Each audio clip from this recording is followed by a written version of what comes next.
Elijah is a very popular piece for choirs. It's because of the drama.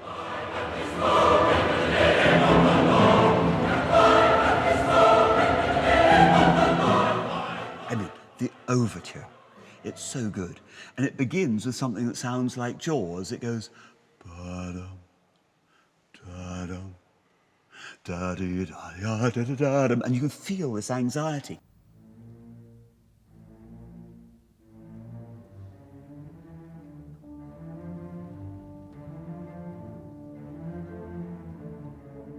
And it's absolutely clear that Hollywood composers, took all the ideas and used these little things to create film scores later on.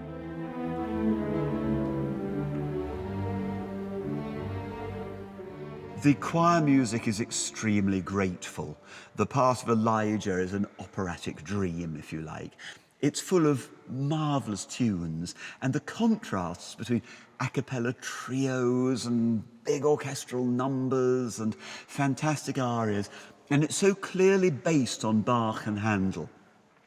So this magnificent hall with its fantastic William Hill organ is Birmingham Town Hall, which was built in the 1830s, and in 1846 Mendelssohn was invited here to conduct his oratorio Elijah.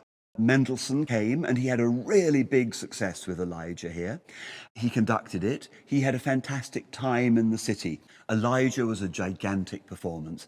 There were 271 in the choir, 125 in the orchestra. Now let's stop and take that apart.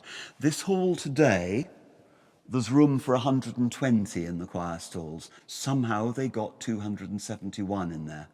And the choir had some boys among the sopranos. We know that because it says Master Smith or whatever. The altos, 60 of them, were all countertenors, which is, we never hear it done like that anymore. So the choir was enormous. The orchestra, 125, that's 93 string players. That's 50% bigger than any modern symphony orchestra. And quadruple woodwind, so twice as many wind players as we would have today. And we had 2 ophicleids. Now, ophicleids are rather like dinosaurs. They do exist in the Victoria and Albert Museum, but 2 gentlemen, and it was gentlemen, played these massive great instruments that never appear in a performance these days.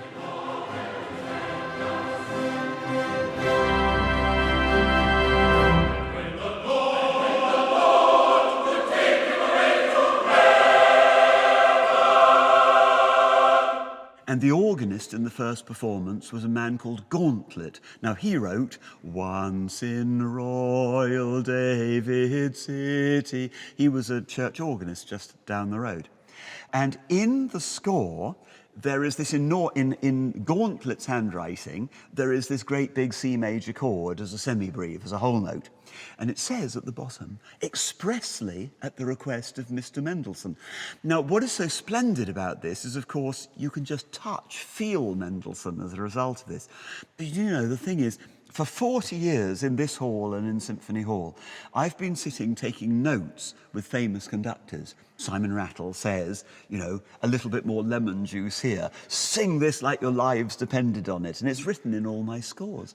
But Gauntlet was doing the same in 1846. I feel so close to him.